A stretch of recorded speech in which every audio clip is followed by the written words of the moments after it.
Example number 2. Our mystery word is eschew. So let's define this word. Let's chew on it for a bit. Okay, step 1. Read the immediate context. 1 Peter 3, 10 and 11. For he that will love life and see good days, let him refrain his tongue from evil, and his lips that they speak no guile. Let him eschew evil and do good. Let him seek peace and ensue it. Alright, let's get our coloured pencils ready, or whatever we're going to use to underline the necessary words. We're going to step 2, underline the surrounding words around our mystery word. Now our mystery word is eschew, isn't it? So we're going to mark all the nearby words, such as let him evil. Maybe and if you like, but they surround our mystery word. We're ready now. Step 3. Going to look in the immediate context, and we're looking for repetition of those surrounding words that we've underlined. So we find let, yep, him, yes, evil, yes, and we mark them. Actually, we've got 2 let hims, and we've got 3 let hims now, and we've got 2 evils.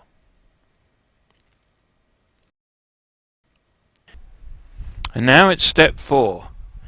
We're going to find the word or words which occur in a parallel position to our mystery word. Remember? The marked words are going to carry both our mystery word and the definition. They're pegs, if you like, and they give the Bible's own built-in definition, own built-in dictionary. Here we go. We see, let him refrain his tongue from evil, and we see, let him eschew evil. These 2 phrases are parallel, and they're linked together. So our pegs or umbrella show us that the main repeated words are let him and evil. So let him refrain his tongue from evil, let him eschew evil.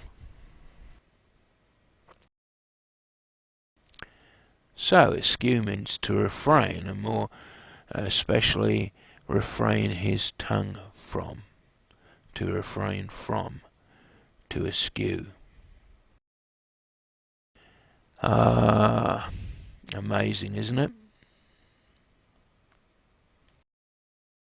You do it for yourself.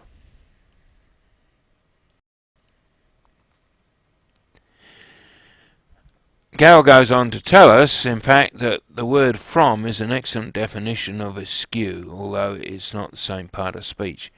The built-in dictionary gives an additional definition within the word itself. The word eschew contains its own definition. Es is the Latin root for out or from, as in escape. Chew means, remember, as Gail said in the beginning, it's a bubblegum book. I don't know if I made mention of that. It's a book to chew over, our Bible. So eschew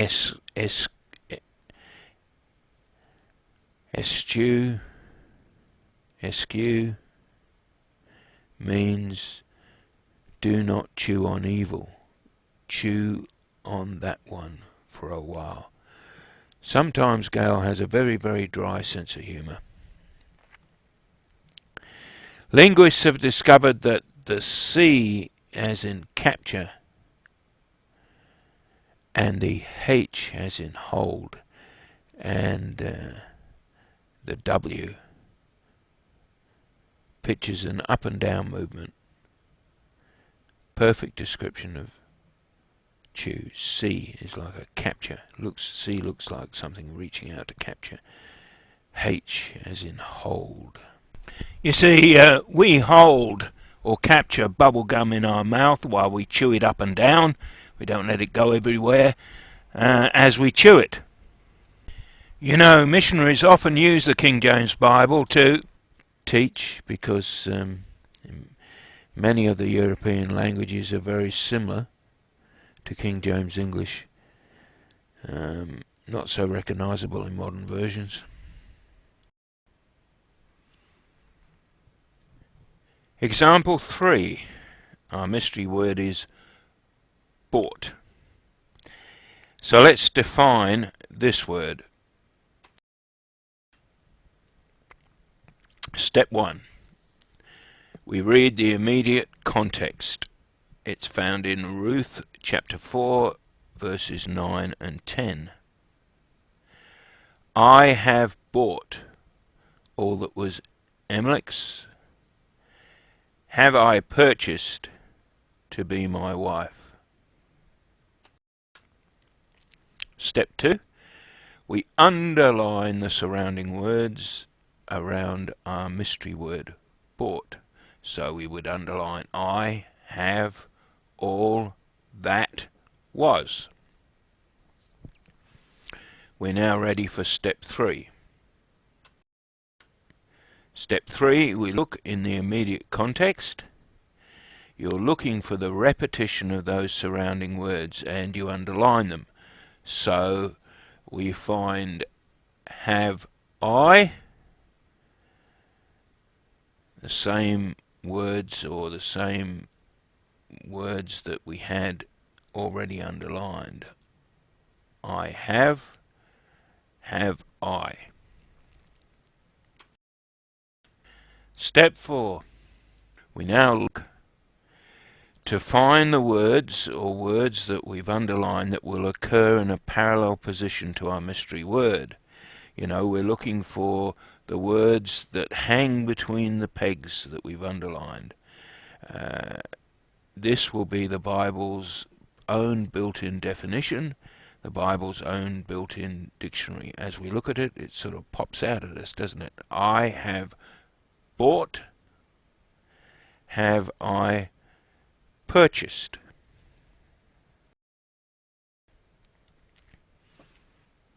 So our pegs or our umbrella phrase give us the main repeated words, which are I have I. And so we can clearly see I have bought, have I purchased.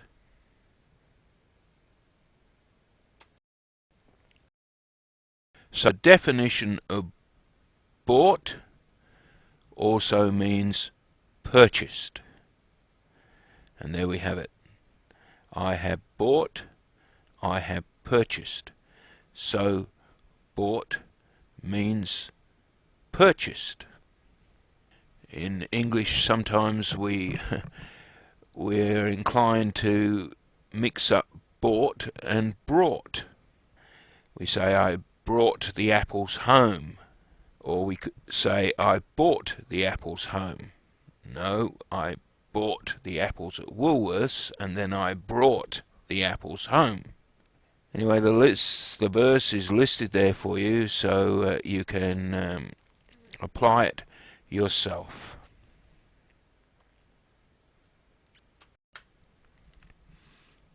We now move to example number 4, and in this case our mystery word is the word seer. So let's define this word using the King James Bible to find their definition. Okay, we start at step 1. Read the immediate context. Alright, we're in 1 Samuel 9:9. Before time in Israel, when a man went to inquire of God, thus he spake, Come, and let us go to the seer. For he that is now called a prophet was before time called a seer. Step 2. We underline the surrounding words around the word seer. Well, we have go to, the before time called a. So we underline them.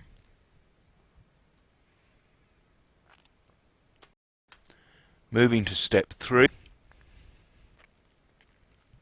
we look in the immediate context. We're looking for the repetition of those surrounding words, and we underline them. So we find before time, yeah, that's a repeat.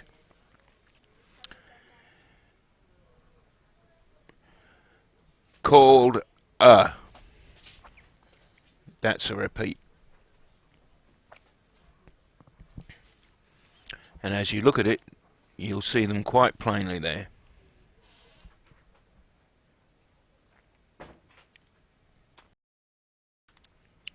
We now turn to step 4 to find the words. The definition is going to occur in a parallel position to our mystery word.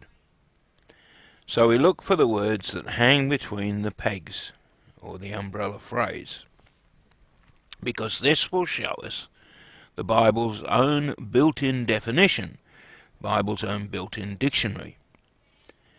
So we see before time go to the seer,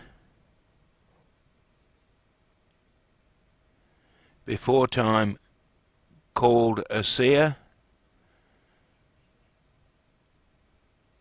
called a prophet.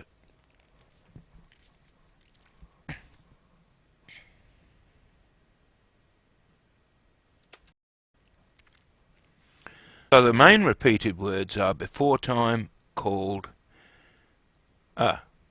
And so as we put the phrases together, we see before time called a seer, before time called a prophet.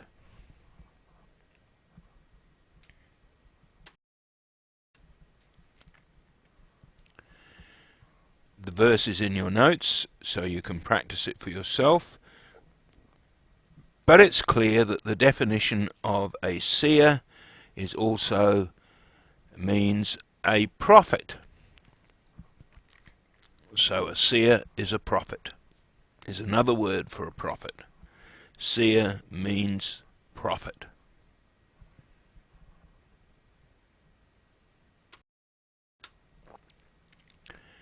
Now we move to example number 5. Our mystery word is the word asunder. So we're going to define this word in the same way. Here we go with step 1. Read the immediate context. Matthew 24:51. And shall cut him asunder and appoint him his portion. Step 2, we're going to underline the surrounding words around our mystery words. So we find and shall cut him asunder.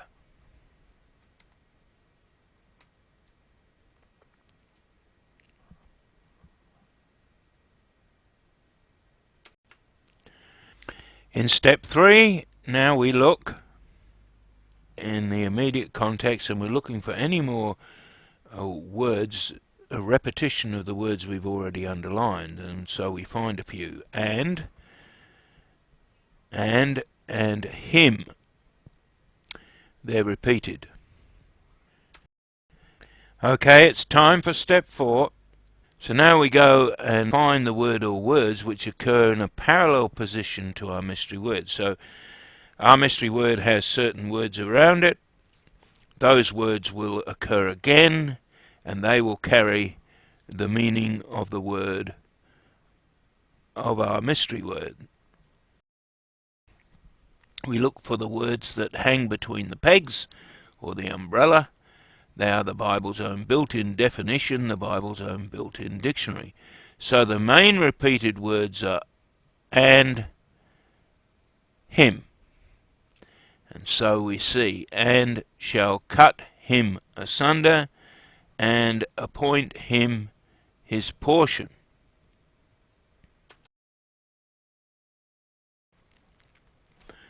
So our pegs or our umbrella turn out to be and him asunder, and him his portion.